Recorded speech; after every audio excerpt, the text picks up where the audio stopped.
ელექტრონული მუსიკის ფესტივალი ჯემფესტის წურხალ მუსიკის მსოფლიო ვარსკვლავის არმინ ვან ბიურენის კონცერტით გაიხსნა. ფესტივალის მთავარმა ჰედლაინერმა ქართველი და უცხოელი მსმენელებისთვის ყველაზე პოპულარული კომპოზიციები დაუკრა.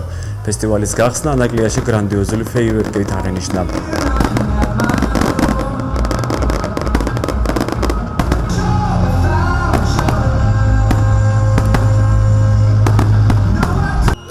ორგანიზატორების განცხადებით ელექტრონული მუსიკის ფესტივალზე ვიზიტორთა რაოდენობა მოლოდინს გადააჭარბა.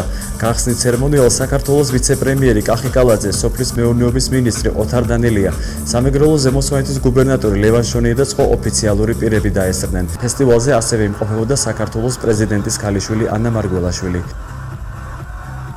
ფაქტმა ბევრად ჯერ გადააჭარბა მოლოდინს. ძალიან მაგარი რამე გამოვიდა ჩვენი ერთიანობით, ქართველების ერთიანობით, ეს იყო გაერთიანება კერძო სექტორის, მთავრობის, ახალგაზრდების, მოხალისეების, ყველასი და ჩვენ ვიღეთ ძალიან მაგარი ბრენდი. ჩვენ დღეს ვსწრებთ ჯემფესტზე, ჩვენ უკვე გვყავს 10,000-ზე მეტი ადამიანი, ეს უკვე იმაზე მეტი არის, ვიდრე ბევრი ცნობილი ფესტივალი, ჩვენ კიდე 9 დრო გვაქვს წინ. როგორც ჩვენ ხედავთ, ტერიტორია სავსეა, 100,000 ადამიანია შემოსული, კიდევ ველოდებით თავის განყოფილებაში ისევ რიგებია. ვცდილობთ რომ მაქსიმალურად მალე შემოუშვათ ხალხი, თუმცა თვითონ მოვიდნენ, გვიან ჩვენი ბრალი არ არის, ეგრეთ პროცესში შემოვიდნენ, მაგრამ მოლოდინს შედეგმა მოლოდინს გადააჭარბა. ფაქტია და ჩვენ დღეს ეს ზეიმი მოვაწმეთ აქ, რომელიც კიდე გაგრძელდება 9 დღის განმავლობაში.